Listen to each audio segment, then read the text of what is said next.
Hello everyone, আমরা আজকে উপপাদ্য নাম্বার 32টা নিয়ে আলোচনা করব।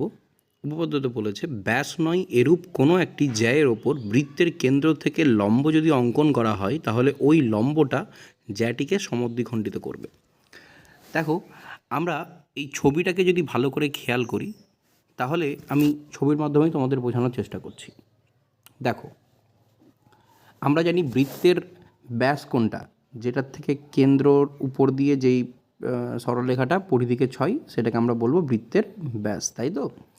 এখানে বলেছে বৃত্তের ব্যাস নয় এরূপ একটি জ্যা, অর্থাৎ এই জ্যাটা ওরা নিয়ে নিয়েছে, বৃত্তের ব্যাস নয় এরূপ একটি জ্যা নিয়ে নিয়েছে ওরা। এই জ্যাটা মানে এ বি জ্যাটা যেটা নিয়েছে সেই সেই জ্যাটার ওপর যদি কেন্দ্র থেকে একটা সরলরেখা টানা হয়, কেন্দ্র থেকে একটা যদি সরলরেখা লম্বভাবে এই জ্যাটার উপরে যদি টানা হয় তাহলে বলেছে এডি সমান বিডি হবে। এটাই কিন্তু প্রমাণ করতে বলেছে। চলো তাহলে প্রমাণটা আমরা খুব চট করে বুঝে নিই কী করব। দেখো, আমাদেরকে তো কিছু কিছু জিনিস মেনে চলতে হয়, তাই এখানেও কিছু কিছু জিনিস আমাদের মেনে চলতে হবে। প্রথমত, যখন এই উপপাদ্যগুলো আসবে আমাকে লিখে নিতে হবে প্রদত্ত, অর্থাৎ কি কি দেওয়া আছে। প্রদত্তে এই উপপাদ্যে লিখতে হবে ও কেন্দ্রীয় বৃত্তের এ বি ব্যাস নয় এরূপ একটি জ্যা, যেটা এখানে দেখতে পাচ্ছি আমরা প্রদত্ত বলে যেটা লিখেছে, এরকমভাবে আমাকে কিন্তু এখানে লিখে নিতে হবে যে ও কেন্দ্রীয় বৃত্তের এ বি ব্যাস নয় এরূপ একটি জ্যা এবং ও ডি এ বি জ্যায়ের ওপর লম্ব। ক্লিয়ার? দেখো, এবার যদি আমি ছবিতেই আসি, ছবির মাধ্যমে তোমাদের বুঝিয়ে দিই, বোঝাতে সুবিধা হবে।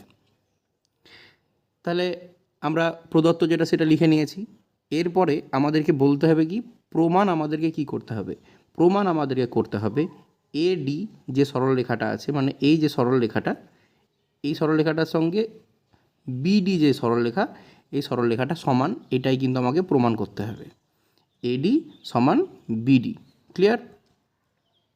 এবার আসো অঙ্কনে। তাহলে অঙ্কন কি করব? অঙ্কন করব এ ও এবং ও বি যুক্ত করা হলো, ও বি এবং এও যুক্ত করা হলো। তাহলে দেখো, আমি এখানে দুটো ত্রিভুজ পেয়েছি, এ ও ডি ত্রিভুজ এবং আরেকটা ত্রিভুজ, সেটা হচ্ছে এ ও ও বি ডি, রাইট? আমি তাহলে দুটো ত্রিভুজ পেয়েছি। এবার এই দুটো ত্রিভুজকে আমাকে কি করতে হবে? সর্বসম প্রমাণ করতে হবে। সর্বসম মানে কি? এই দুটো ত্রিভুজের সব কিছুই সমান, এটা আমাকে প্রমাণ করতে হবে। তাহলে এটা আমি কীভাবে প্রমাণ করব? আমাকে প্রমাণ বলে লিখতে হবে, তারপরে লিখব যে ত্রিভুজ ও এ ডি এবং ত্রিভুজ ও বি ডি থেকে পাই, দেখো এই দুটো ত্রিভুজ একটা কমন পয়েন্ট, কমন রেখার উপর আর কি আঁকা হয়েছে। যেমন ওডি যে এই যে সরলরেখাটা, এই সরলরেখাটা এই ত্রিভুজেরও আবার এই ত্রিভুজেরও। তাহলে কি, ওডি হচ্ছে কমন বাহু, কমন সাইড, অর্থাৎ ওডি হচ্ছে এই দুটো ত্রিভুজেরই সাধারণ বাহু।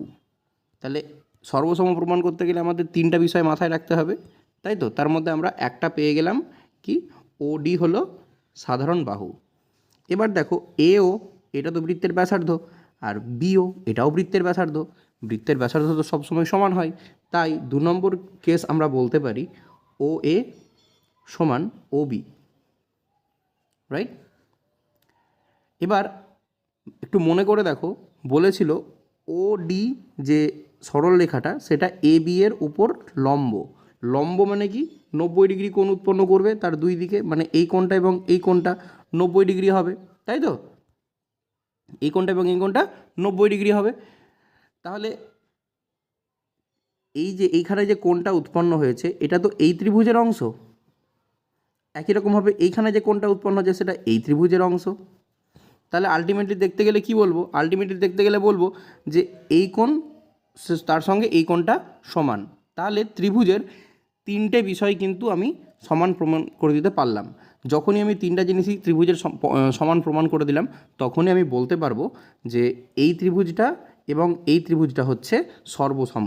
সর্বসমটা কীভাবে লিখব এরকমভাবে, ত্রিভুজ এ ও ডি সর্বসম ত্রিভুজ ও বি ডি।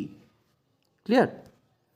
যখন সর্বসম প্রমাণ হয়ে গেল তখন আমি বলতে পারবো যে তবে এডি সমান বিডি। তা যেহেতু সর্বসম প্রমাণ হয়ে গেল তাহলে মানে কি এই ত্রিভুজ এবং এই ত্রিভুজ এদের দুটোই সব এই দুটো ত্রিভুজে যা যা আছে সব কিছুই সমান। তাহলে এই এই এওডি ত্রিভুজের এডি বাহু এবং বিওডি ত্রিভুজের বিডি বাহু, তাহলে এই দুটো বাহু হয়ে গেল তাহলে কি সমান। যখনই সমান প্রমাণ হয়ে গেল তাহলে আমাকে কি বলেছিল দেখো তো প্রশ্নে বলেছিল যে যে লম্বটা অঙ্কন করা হবে সেটি ওই জ্যাটিকে সমদ্বিখণ্ডিত করবে। তাহলে তো আমি পেয়ে গেলাম না যে এই যে লম্বটা এখানে অঙ্কন করা হয়েছে এই যে এ বি যে জ্যা সেই জ্যাকে সমদ্বিখণ্ডিত করেছে, অর্থাৎ সমান দুটি ভাগে ভাগ করেছে। তাহলে এখান থেকে আমি প্রমাণটা করতে পারলাম। আশা করি তোমরা বুঝতে পেরেছো।